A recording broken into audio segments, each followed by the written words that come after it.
Неге барлығы Әл-Фарабиді әлемнің екінші ұстазы деп атайды? Әл-Фараби бала кезінен өте зерек, білімге құмар болған. Сол құштарлығының арқасында ол 12-16 жас шамасында саяхатқа шығады. Сол замандағы әлемнің мәдени орталықтары Хорасанда, Дамаскіде, Алеппода, Мысырда болып, ғылым мен өнердің, мәдениеттің ордасы әйгілі Бағдат шаһарына келіп жетеді. Бұл қалада Әл-Фарабиді ерекше қуантқаны оның әлемге әйгілі кітапханасы. Алғашқы кезде Әл-Фараби өзін ақын, әнші, күйші ретінде жақсы танытады. Сол кездің әйгілі ғалымдармен кездесіп, олардан көп тіл үйренеді. Тарихи деректер бойынша ол 70-ге жуық тіл біледі. Есейе келе Әл-Фараби ежелгі грек ғалымдарының күрделі ғылыми зерттеулерін зерделей бастайды. Міне, осы кезде ол әлемнің бірінші ұстазы атанған Аристотель, Платон сынды ежелгі ойшылдардың шығармаларымен танысады. Орта ғасырларда Еуропа елдерінде үлкен рухани дағдарыс басталды. Ғылымның дамуы тоқтап, мәдениет құлдырап жатты. Осындай қиын кезеңде халық ежелгі ғұламалардың, соның ішінде Аристотельдің еңбектеріне қайта оралуды жөн көрді.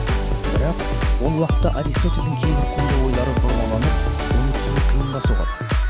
Ол тұста Әл-Фараби Аристотельдің метафизика, категория, бірінші және екінші аналитика сияқты күрделі еңбектерін оқып қана қоймай, жаңсақ ойлардан тазартып, түсініктетіп аударады.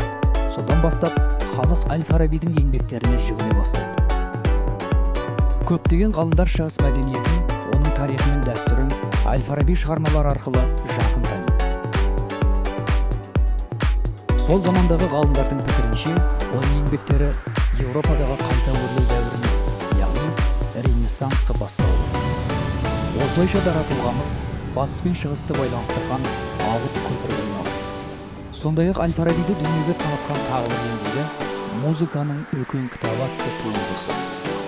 Ғұлама бұл кітабында математикалық тәсілдерді пайдаланып, музыкалық дыбыстарды қағаз бетіне түсіріп, нота түсінігін алғаш тілге келген. Музыка теориясын ғана жазып қоймай, аспаптарды қолдан жасап, сол аспаптарда өзі шебер ойнайды. Әл-Фараби зерттеген негізгі аспаптар сыбызғы, чанг, рубаб, қобыз, тамбур, канун, лагора, дольна және басқалар. Ғалымдардың шығуы, кейінгерлік меруеті, ізгі қала тұрғындары, музыканың үлкен кітабы, ақылдың мәні туралы және тағы басқа көптеген философиялық зерттеулер жазған.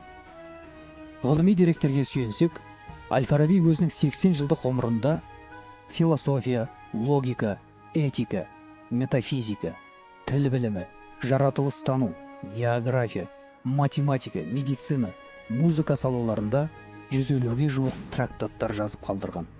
Әл-Фараби Аристотельден кейін әлемдік ғылымға екінші өмір сыйлаған үшін шығыс философтары оны екінші ұстаз деп атады.